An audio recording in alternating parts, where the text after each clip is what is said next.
Good afternoon, everyone. Hope you all had a great weekend. I want to start by addressing the devastation from the tragic flash floods in Texas. Moments ago, the Department of Homeland Security provided an update that 91 innocent souls have now perished. Everyone here at the White House, including the President of the United States, is praying for the victims' families and friends during this unimaginable time. President Trump swiftly signed a major disaster declaration for Kerr County, Texas, to ensure our heroic first responders have every resource they need in the relief and recovery efforts.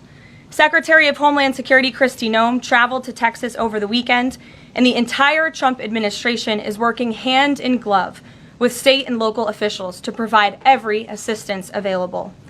The situation on the ground remains dangerous, and there could be additional public safety threats with potential incoming heavy rain. So we encourage everyone in the area to remain vigilant, listen to all warnings, and respond accordingly. Unfortunately, in the wake of this once-in-a-generation natural disaster, we have seen many falsehoods pushed by Democrats such as Senator Chuck Schumer and some members of the media. Blaming President Trump for these floods is a depraved lie, and it serves no purpose during this time of national mourning. Here are the facts. In the lead up to this tragic natural disaster, the National Weather Service did its job. Despite unprecedented rainfall, the National Weather Service executed timely and precise forecasts and warnings. On July 3rd, the National Weather Service office in Austin, San Antonio, Texas, conducted forecast briefings for emergency management in the morning and issued a flood watch in the early afternoon. Flash flood warnings were also issued on the night of July 3rd and in the early morning of July 4th, giving preliminary lead times of more than 3 hours before flash flooding conditions occurred. And the National Weather Service office in New Braunfels, which delivers forecasts for Austin, San Antonio, and the surrounding areas, had extra staff on duty during the storms, despite claims of the contrary. So to any person who has deliberately lied about these facts surrounding this catastrophic event, you should be deeply ashamed. At this time, the administration's focus will be on giving the victims and their communities the support they deserve during these recovery efforts in this tragic time. May God bless the great people of Texas, especially the parents who have lost their children. President Trump loves you. We are praying for you, and he will be traveling to see you later this week. Moving along to some further scheduling announcements. Tonight, President Trump will host the Prime Minister of Israel, Benjamin Netanyahu, for dinner, where they will discuss the positive developments taking place in the Middle East region. Tomorrow, the President will host his 6th cabinet meeting of his second term. Many of you will be invited to cover that. And on Wednesday, the President will host leaders from 5 African nations for lunch in the state dining room.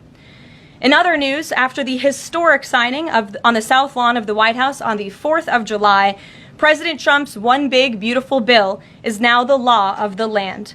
Republicans in Congress met the once-in-a-generation moment and codified the Make America Great Again agenda into law. After this monumental achievement, no other president in modern history has worked harder and faster to fulfill their campaign promises than Donald Trump. The One Big Beautiful Bill will get the United States of America firing again on all cylinders. It's safe to say that over the past few weeks, the president has delivered on many, many wins. For the 4th month in a row, jobs numbers beat market expectations with nearly 150,000 good jobs created in the month of June.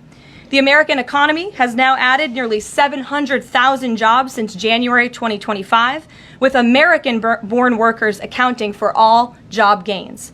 President Trump drove illegal border crossings to another historic low in the month of June, and Border Patrol once again released 0 illegal aliens into our country.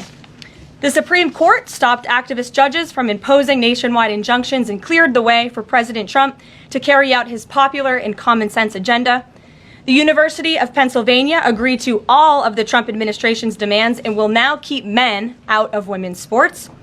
President Trump secured his trade deal with Vietnam, giving the United States total access to their markets.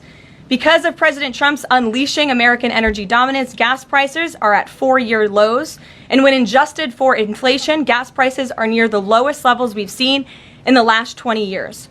NATO members agreed to raise defense spending to 5% of GDP, a foreign policy feat long thought impossible until President Trump made it happen.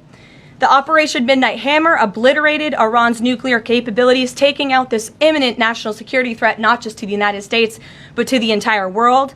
The president secured a ceasefire between Israel and Iran, ending the 12-day war. The president brokered a historic peace agreement between Rwanda and the Democratic Republic of Congo. Pakistan nominated President Trump for the Nobel Peace Prize in recognition of his decisive diplomatic intervention to prevent a nuclear war between India and Pakistan. Blue-collar wage growth has seen its largest increase in nearly 60 years, and President Trump has defeated Joe Biden's inflation crisis with core inflation at the lowest level since March of 2021. And just about all of that has happened in the last 3 weeks, and I know you all know it because you've been very busy here covering it along with us.